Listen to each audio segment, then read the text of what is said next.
అందరికీ నమస్కారం. మీరు చూస్తున్నది సంకోయ అనే పండ్ల మొక్క ఫ్లవర్. దీని నుంచి మనకు ఫ్రూట్ సెట్ అవుతుంది.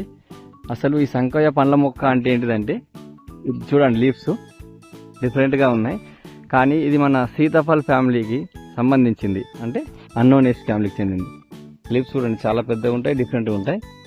స్మెల్, ఆకుల స్మెల్ కూడా కొంచెం సీతాఫల్కు రిలేటెడ్గానే ఉంటుంది. ఫ్లవర్ వచ్చేసి మాత్రం చాలా పెద్దగా ఉంది చూడండి. ఈ ఫ్రూట్ కూడా మనకు డిఫరెంట్ వస్తుంది. ఒకవేళ ఈ ఫ్లవర్ కానీ ఫ్రూట్ సెట్ అయ్యి మనకు ఆగిందంటే నేను మళ్ళీ మీకు అప్డేట్ చేస్తాను. ఒకవేళ ఈసారి ఆగకున్నా కూడా నెక్స్ట్ ఇయర్ మళ్ళీ ఈ పూత వస్తే మాత్రం ఖచ్చితంగా ఫ్రూట్ సెట్ అవుతుంది, అప్పుడన్నా చూపిస్తాను. చూడండి, ప్లాంట్ మాత్రం ఎవరి గ్రీన్గా ఉంటుంది, చూడడానికి చాలా అందంగా ఉంటుంది. చూడండి, ఆల్రెడీ లీవ్స్ మొన్ననే డ్రాప్ అయ్యి కొత్త లీవ్స్ వచ్చినాయి, ఇంకా వస్తున్నాయి. మొత్తం లీవ్స్ వస్తే మనకు ఆ బ్రాంచెస్ అనేవి ఓన్లీ లీవ్స్ కనిపిస్తాయి. ఈ ఫ్లవర్ మాత్రం ఫ్రూట్ సెట్ అయిన తర్వాత నేను చూపిస్తాను.